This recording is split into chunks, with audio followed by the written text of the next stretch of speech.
We will do another quick session of choreography. Few things I want to mention. We talk about a lot of techniques. But firstly, I will say the art of it. Why we should do it. We should understand why we should do it. We should know why we should do it. We should have the inspiration. We should gather inspiration from real life, and we can translate that into a performance, sequences, movements, and musical phrases, dance phrases, movement phrases, and together we can bring them all together to have a performance. Then the artist will have his or her identity. When they are doing collaboration, they are choosing how to mingle that identity, how to have synergy using collaboration, yet staying true to the narrative. And so many things we can talk about, combining movements into what you want to perform. And you can say that choreography, you are writing dance. So like musical notation, you can do dance notation, you can do dance composition and arrangement. So we are talking about composition, arrangement in terms of music. When we are talking about choreography, we are also talking about dance notation, then dance composition, arrangement. And the space is there, space and time. You have space, you have shape, you have time, you have energy, you have the human body, and so many ways you can express yourself, through movements, gestures. And each movement is having something to say. It can have life itself, it can say something, it can signify something, it can communicate something, and how you want to arrange those things, how you want to put those things together, to say something overall, the entire performance. And symbolism can play a big part.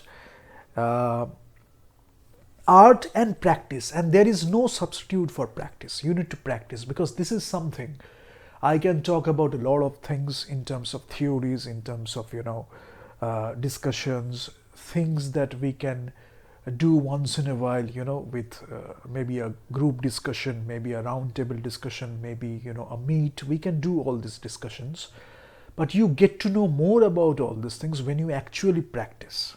And when you practice, you think that you can improvise, you can figure out how you can create your own movement so that you can say something, you can write your own stuff, you can direct people, you can guide the actors, you can build on the nuances, you can guide them with the nuances in the performance. How this performance is a mundane performance, and that performance can be something much better. And how you are doing that.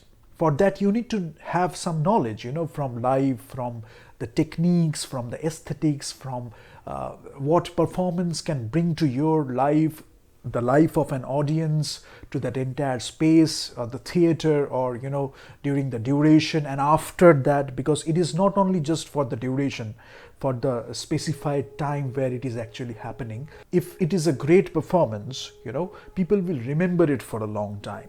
So we will talk about that. So art and practice, and you are designing the movements and sequences, you are conveying using your physical body, movements and gestures and all these things. Whatever you can do, it can shape an actor in so many ways, because you can learn so much. You can do a performance art, you can go for film acting, you can choose to do what you want to do for that particular project, but the entire thing will shape you as a human being, so you can bring more to the table.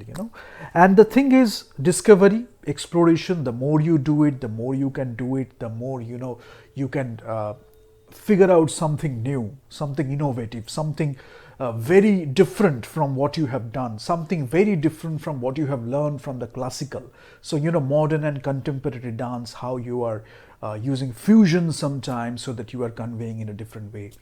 So what to convey and how you convey. So all these things. And what you can talk about is, one can be the realistic representation. So inspiration can be from life, people, and a situation, and something happened, one event, and then you are embellishing it, then you are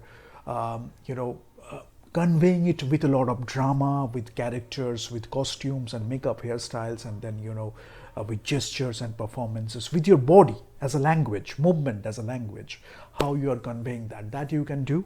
And abstraction you can use, symbolism, abstraction, so that you are using few gestures but it is conveying something much more. And abstraction, you can play with it in so many ways, and practice, again I will say, it can be an adventure, it can be great discovery. You can have surprise elements. Not all the things are planned. You are going to do this on stage, maybe most of it, but still you are free to explore, free to be flexible enough, so that you can bring something to that performance. I have talked about it, audience energy back and forth, and also you feel like bringing something new to that performance. So you always think of improving, always think of learning, always think of giving something to the audience the best possible way you can.